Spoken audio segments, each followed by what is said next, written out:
What's up, everybody? I'm Marcus Lane, and this is 3 Minutes or Less.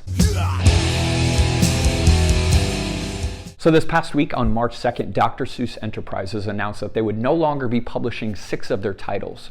And in their public statement, their reasoning for this was, and I quote, "These books portray people in ways that are hurtful and wrong. Ceasing sales of these books is part of our commitment and our broader plan to ensure Dr. Seuss Enterprises' catalog represents and supports all communities and families."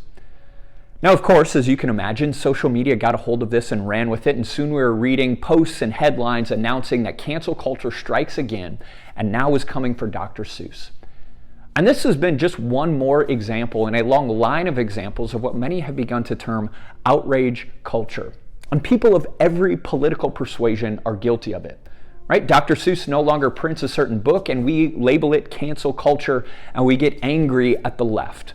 Or someone expresses a viewpoint that we disagree with and we find unhelpful and we label it problematic so we can dismiss it. But you see, the problem with outrage culture is that it shuts down conversation and it really makes genuine repentance and repair virtually impossible. I mean, take what happened with Dr. Seuss this past week.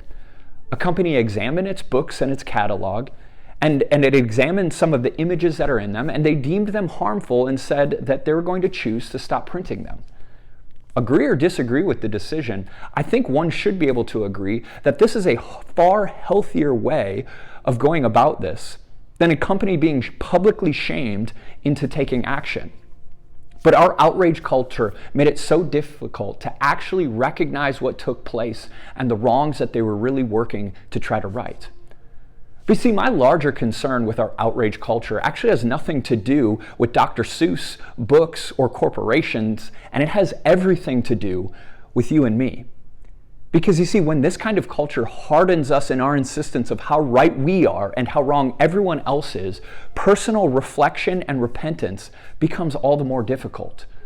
Because what hard-heartedness does is it makes us ignore our own faults and inflate our own goodness and fixes our eyes not on our problems, but on the faults of others. Jesus says in Matthew chapter 7 that with the judgment we judge others, we will also be judged. And he turns and he asks, how can you say to your brother, let me take the speck out of your eye when there's a log in your own eye? In other words, if any of us should have reason for outrage, it should be at our own faults, at our own sins, at our own brokenness, and we should be looking inward and seeking to correct those.